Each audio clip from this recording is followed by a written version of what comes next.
Hey, what's up guys? I'm Sonny Lee and today I've got the LIYADI RGB Light Wand. I actually found this online from Shopee. However, when I was looking for reviews on it, I couldn't find a single one. Hopefully this video can help you guys understand what this LIYADI RGB Light Wand is all about and why I highly recommend it. Let's get to it.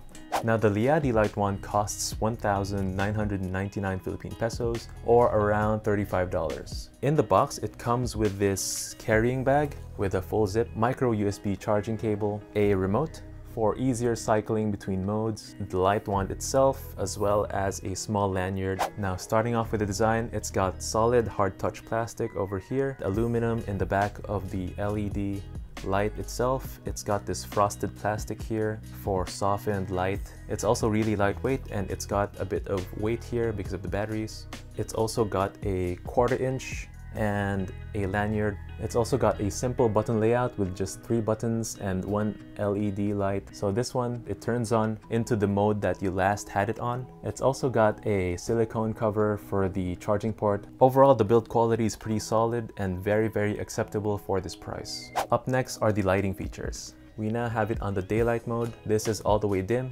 and this is all the way bright with 12 levels. And now let's try the other mode, slightly warmer light, sort of a tungsten look. It's also got RGB, so the first one is red, green, and blue. And it's also got the combinations, sort of a light green, combination of red and green, the combination of red and blue, which is purple, and the combination between green and blue, cerulean. After this, we get the strobing features. I'll try to face it away from you guys. It's got different strobing modes, so this one is the police car mode, and you can cycle again with the plus and minus buttons over here. And now this one, I believe, is a fire truck mode, and the next one should be the ambulance mode. We also have a party mode. This is how they party in China. A slower party mode. Next is a really fast party mode. Next is this breathing mode, and you can actually slow it down a little bit for the last mode of the special lighting modes. If I want to go back to daylight, I just click the mode button again,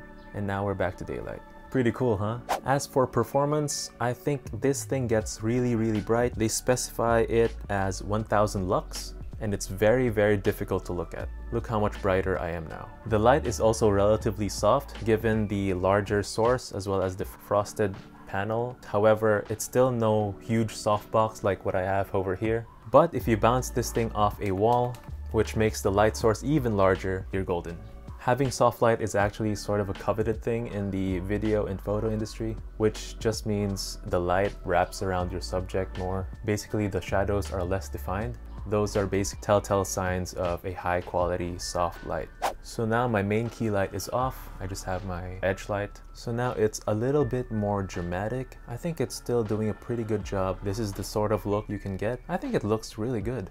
And now as a fill light, just to fill in the shadows, this is the type of result you can expect. And up next, let's try this as a hair light. There is a bit more definition in my hair, so this is the type of result you can get.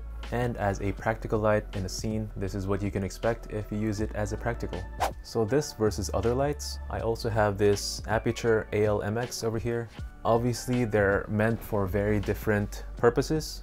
Very unscientific test, but since this is diffused and this is not, the aperture is sort of brighter. However, since it's smaller, it casts a harsher shadow. This light is also just bicolor. You only have warm to cool lighting with this one. This one is fully RGB. The battery, I would say, lasts longer on this one. This thing has never died on me. This one has always died on me. The battery here is 2600 milliamps. This one is 1800 milliamps. What you're paying for the Aputure is really the color accuracy, this very tank-like build quality, the design that keeps it from overheating because this thing gets really hot. And obviously you're paying for the size because they obviously needed to compress everything into this very pocketable form factor. As for the cost for both of these, this thing costs 5 times as much as the LIYADI Light Wand. This thing costs like 9,500 pesos, almost $200, and this one was just $35. Looking back at my old purchase,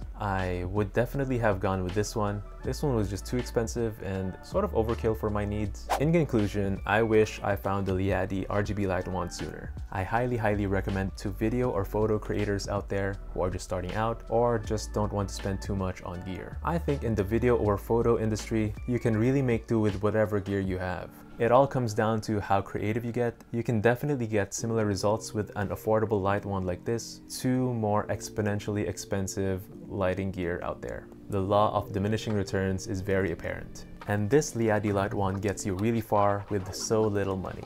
And so there you have it. That was my review of the LIYADI RGB Light Wand. It's linked down in the description. Don't forget to like this video. Please consider subscribing because apparently 97% of my viewers are not subscribed. Leave your comments down below on the RGB Light Wand from LIYADI, and I'll see you guys in that next video.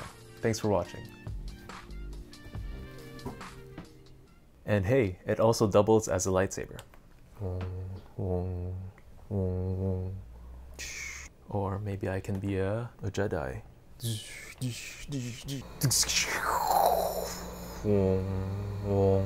So this is what it looks like as a official hair light. Wow, that looks pretty okay.